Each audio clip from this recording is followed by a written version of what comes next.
مشاهدينا الكرام، هنا إذاعتنا العربية صوت مدرسة السنة الإسلامية، تشاهدونها من برنامجنا الأخبار المحلية والمواعظ الحسنة، تأتيكم على الهواء مباشرة في الساعة 2:30 مساء، وتطالعونها على شبكتنا العنكبوتية www.voiceofsunna.com، ويمكنكم الاتصال برقم 5678900. صوت مدرسة السنة دائما وأبدا معكم، ومعكم اليوم في المبرمج إبراهيم محمد مختار المعروف إبراهيم المنداري. مرحبا بأبرز العناوين الموجزة: ترحيب باللغة السواحلية، تعظيم القرآن وآله، ومدح مؤسسة الهدى باللغة الإنجليزية، تاريخ مؤسسة الهدى، اللغات المحلية في ولاية منديرة، شعر صومالي، وأخيرا تاريخ نادي الصحافة والدعوة. ومصور السينمائي عبد الرحمن بن زياد. شاركوا معنا بآرائكم وأفكاركم برقم 5000. مشاهدينا الكرام، والآن تفاصيل نشرة الأخبار. ترغيب ضيوف باللغة السواحلية، وأحول الله إلى مراسلنا عبد الرحمن بن زياد. مرحبا بك. شكرا.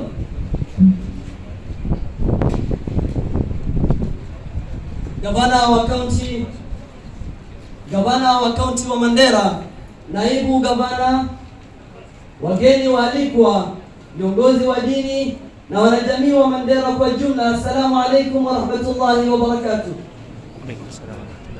Leo ni sikukuu kwa wakazi wa Mandera. Sisi kama jamii ya Madrasatu Sunna al-Islamia tumefika hapa leo kushuhudia hafla ya mashindano tukufu ya Qur'ani. Ni siku mgeni kwa wakazi wa Mandera, kwani ni mara yao ya kwanza kushuhudia hafla hii katika uwanja wa Mandera. Kwanza kabisa, nachukua muda huu kumshukuru gavana wetu Mheshimiwa Bwana Ali Ibrahim Roba kwa kutufungulia hafla yetu leo.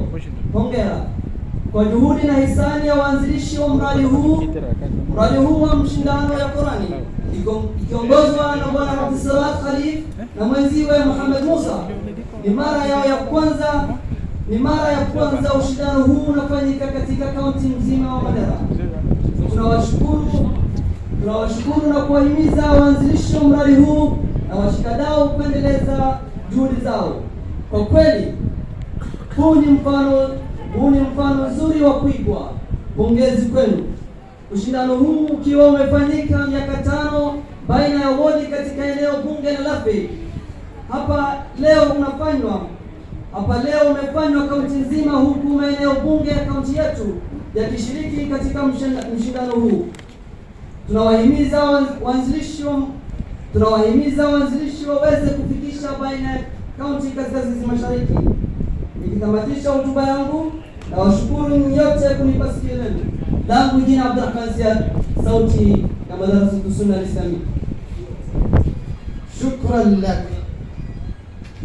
تعظيم القرآن وآله ومدح مؤسسة الهدى باللغة الإنجليزية، والأخبار الكاملة عند جابر عبد الرزاق.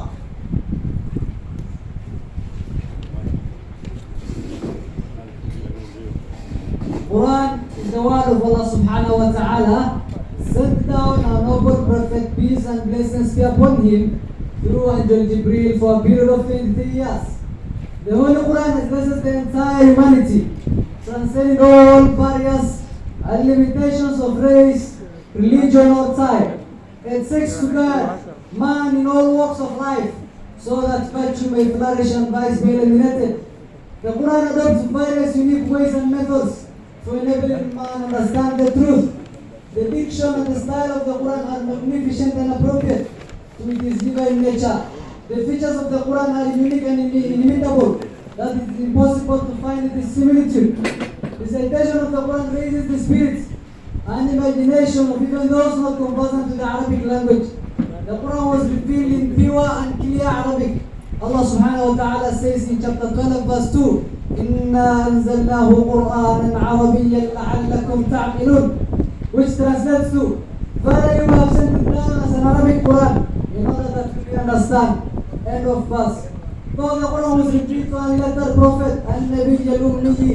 During the time when excellent Arab poets existed, they couldn't bring a copy or even a verse of it. Allah subhanahu wa ta'ala says in chapter 17 verse 88, قل لئن اجتمعت الإنس والجن على أن يأتوا بمثل هذا القرآن لا يأتون بمثله ولو كان بعضهم لبعض ظهيرا.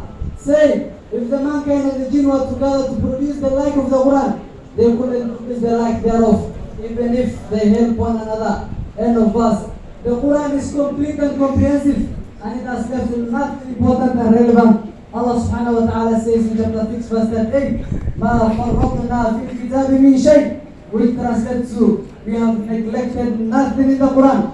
End of verse. Memorization of the Holy Quran is one of the modern methods of preserving the Holy Quran. And memorizing the Holy Quran raises the spirit and the status of those who memorizes it. In regard to this, Al-Huda Education Trust has held numerous Quran competitions to enhance the memorization of the Holy Quran. We thank all the stakeholders of Al-Huda organization for holding such an enormous competition for the first time in the town of Mandera. We hope so many others will also follow the same route as our well-wishers of Al-Huda organization. Jabir Abdul Samad, the voice of Sunnah. شكرا لك. مرحبا بتاريخ مؤسسة الهدى.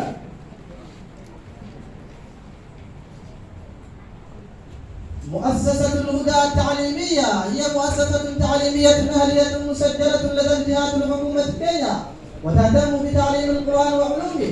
أسست في عام 12 و2000 ميلادي. المقر المكتب الرئيسي في نيروبي في حي الصوتي، ولا حق من شرف في مدينة لبك في مقاطعة منديرة.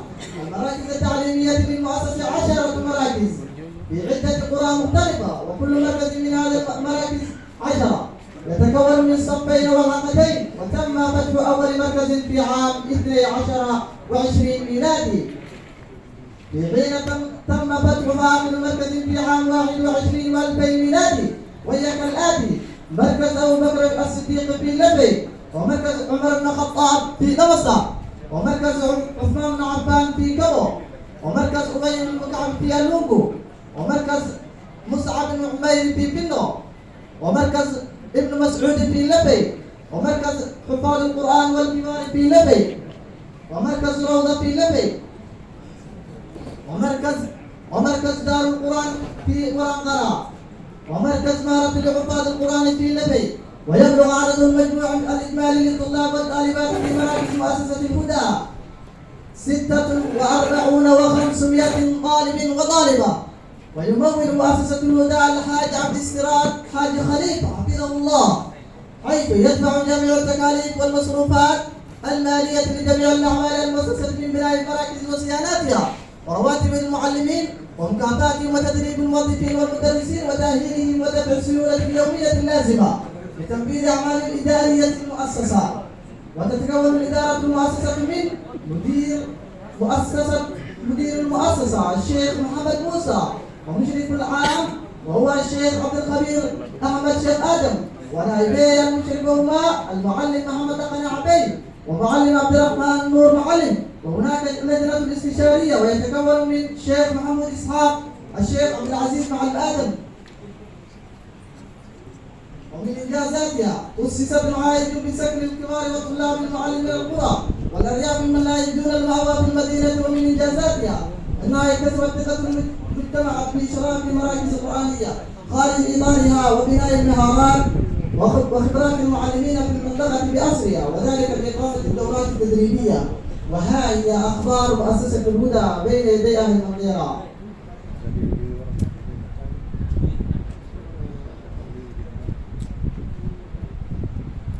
عندنا قصيدة على مدح حاج عبد السراج حاج خليل باللغة الصومالية، ويبقى لنا الأخ عبد الرحمن زياد.